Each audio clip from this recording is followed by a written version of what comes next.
ஜனாதிபதி தேர்தலில் பலம் வாய்ந்த வேட்பாளர் நாமல். எதிர்வரும் ஜனாதிபதி தேர்தலில் பலம் வாய்ந்த வேட்பாளர் நாமல் ராஜபக்சவே என ஸ்ரீலங்கா பொதுஜன பெரமுனவின் நாடாளுமன்ற உறுப்பினர் சி.டி. கனக தெரிவித்துள்ளார். தமது கட்சியிலிருந்து விலகிய ஏனைய உறுப்பினர்களும் எதிர்காலத்தில் மீண்டும் கட்சியில் இணைவார்கள் என அவர் நம்பிக்கை வெளியிட்டுள்ளார். மஹிந்த ராஜபக்சவுக்கும் நாமல் ராஜபக்சவுக்கும் இடையில் இளைஞர் நாடாளுமன்ற பிரதிநிதிகள் குழுவுடன் இடம்பெற்ற கலந்துரையாடலின் பின்னர் நாடாளுமன்ற உறுப்பினர் டி.வி. சாணக்க இதனை தெரிவித்தார். மொட்டுக்கு கடும் நெருக்கடி, ரணில் பக்கம் சாய்ந்தார் பவித்ரா.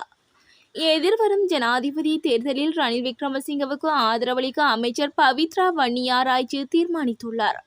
தனது ஆதரவாளர்களின் வேண்டுகோளுக்கு இணங்க இந்த முடிவை தான் எடுத்ததாக அவர் குறிப்பிட்டார்.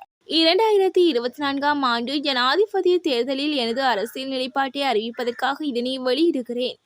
என்னுடன் அரசியல் ரீதியாக செயற்படும் கட்சி உறுப்பினர்கள், கல்விமான்கள், சமூக ஆர்வலர்கள் மற்றும் ஏனைய கட்சிகளுடன் நீண்ட அரசியல் கலந்துரையாடலின் பின்னரே இந்த அரசியல் முடிவை எடுத்துள்ளேன். 2022ஆம் ஆண்டில் நமது தாய்நாடு பொருளாதார ரீதியாகவும் அரசியல் ரீதியாகவும் சமூக ரீதியாகவும் மிகவும் ஸ்திரமற்ற நிலைக்கு மாறியது என்பதை நாம் அனைவரும் அறிவோம்.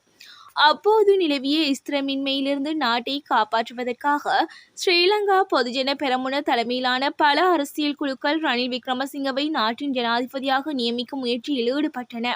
ஸ்ரீலங்கா பொதுஜன பெரமுன மற்றும் ஏனைய அரசியல் சக்திகள் ரணில் விக்ரமசிங்க மீது வைத்துள்ள நம்பிக்கையின் பிரகாரம் எமது தாய்நாடு தற்போது குறிப்பிடத்தக்க ஸ்திரத்தன்மையை அடைந்துள்ளது என்று குறிப்பிட்டார். ஜனாதிபதியாகும் தகுதி அனைவருக்கும் இல்லை. அனைவரும் ஜனாதிபதி வேட்பாளராக முடியும். ஆனால் ஜனாதிபதியாகும் தகுதி அனைவருக்கும் இல்லை என மாகாண சபைகள், உள்ளூராட்சி மற்றும் சுற்றாடல் இராஜாங்க அமைச்சர் ஜானக வக்கும்புர தெரிவித்தார். ஒன்றிணைவோம் வெற்றி பெறுவோம் என்ற தொனிப்பொருளில் பம்பலப்பிட்டி லோரிஸ் மாவட்டத்தில் அமைந்துள்ள ரணில் விக்ரமசிங்கவின் ஜனாதிபதி தேர்தல் ஊடக மையத்தில் இடம்பெற்ற ஊடகவியலாளர் சந்திப்பில் கலந்து கொண்டு கருத்து தெரிவிக்கும் போது இராஜாங்க அமைச்சர் மேற்கண்டவாறு கூறினார். மேலும் மொட்டு கட்சியில் பெரும்பான்மையான எம்பிக்கள் எங்கே இருக்கிறார்கள் என்று பாருங்கள். அதிக மக்கள் இருக்கும் இடத்தில் அதிக சக்தி இருக்கும் எனவும் தெரிவித்தார். 2 வருடங்களில் வெற்றி கண்டுள்ள ரணில். நாடு வீழ்ச்சியடைந்த போது அதனை பொறுப்பேற்றுக் கொண்ட ஜனாதிபதி ரணில் விக்ரமசிங்க இன்று அதில் வெற்றி கண்டுள்ளார் என்று நாடாளுமன்ற உறுப்பினர் வஜிர அபேவர்த்தன தெரிவித்தார். காலையில் இடம்பெற்ற நிகழ்வொன்றில் கலந்து கொண்டு கருத்து தெரிவிக்கும் போதே அவர் மேற்கண்டவாறு குறிப்பிட்டார். மேலும் ஜனாதிபதி ரணில் விக்ரமசிங்கவின் 42 வருட நீண்ட அரசியல் அனுபவத்தின் காரணமாகவே 2 வருடங்களில் வீழ்ந்திருந்த நாட்டை மீண்டும் கட்டியெழுப்ப முடிந்தது.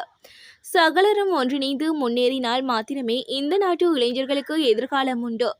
இல்லையில் பழைய நிலைக்கு நாடு செல்ல நேரிடும். பொதுவாக நாடு வீழ்ச்சியடைந்து செல்லும் போது எதிர்கட்சிகள் நாட்டை பொறுப்பேற்க தயாராக இருக்க வேண்டும். இவ்வாறான நிலையில்தான் ரணில் விக்ரமசிங்க நாட்டை பொறுப்பேற்பார். அதில் இன்று வரை வெற்றியும் கண்டுள்ளார். அதனால் தான் ரணில் விக்ரமசிங்க என்ற தேசிய தலைவர் சுயேட்சையாக நின்று போட்டியிடுகிறார். இந்த தேர்தலில் ரணில் விக்ரமசிங்கவை வெற்றியடைய செய்து நாட்டின் எதிர்காலத்தை சுபீட்சமாக மாற்றியமைக்க சகலரும் கட்சி பேதமின்றி வாக்களிக்க வேண்டும் என குறிப்பிட்டார். அரசு ஊழியர்களின் சம்பளம் தொடர்பில் அபாய அறிவிப்பை வெளியிட்ட அமைச்சர். IMF உடனான உடன்படிக்கை ரத்து செய்யப்பட்டால் அரசு ஊழியர்களின் சம்பளம், ஓய்வூதியம் உள்ளிட்ட நலன்புரி நடவடிக்கைகள் நிறுத்தப்பட வேண்டிய நிலை ஏற்படும் என போக்குவரத்து அமைச்சர் பந்துல குணவர்த்தன தெரிவித்தார். மேலும் 2025ஆம் ஆண்டுக்கான வருடம் வரவு செலவு திட்டத்தையும் முன்வைக்க முடியாது என்றும் குறிப்பிட்டார். நாடாளுமன்றில் நேற்றைய தினம் கருத்து தெரிவிக்கையிலே இவ்வாறு தெரிவித்தார்.